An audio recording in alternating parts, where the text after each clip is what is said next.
Des milliers de supporters dans une salle pleine à craquer, 300 journalistes. Nicolas Sarkozy sort l'artillerie lourde à Marseille pour son premier grand meeting de campagne.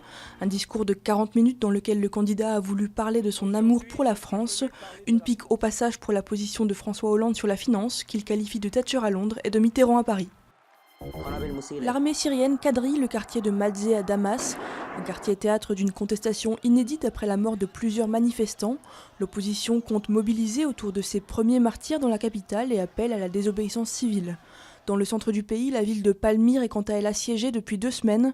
Selon les habitants de cette oasis classée au patrimoine mondial de l'UNESCO, les soldats du régime tirent sur tout ce qui bouge. Les Grecs de nouveau dans la rue. Ils manifestent contre le nouveau tour de vis de rigueur compris dans le 2e plan de sauvetage du pays, un plan que la zone euro doit valider lundi à Bruxelles. Pour autant, la majorité d'entre eux reste en faveur de l'Europe. Selon un sondage publié dimanche, les 3/4 des Grecs ne souhaitent pas laisser tomber l'euro. La tension reste très vive au Sénégal à une semaine de la présidentielle. De nouveaux affrontements entre manifestants et policiers ont eu lieu à Dakar.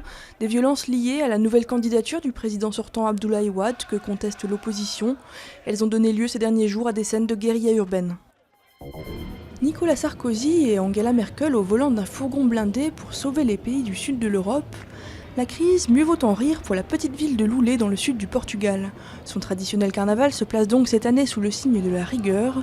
Hasard du calendrier, il coïncide avec une visite des créanciers du Portugal chargés d'évaluer son programme d'austérité.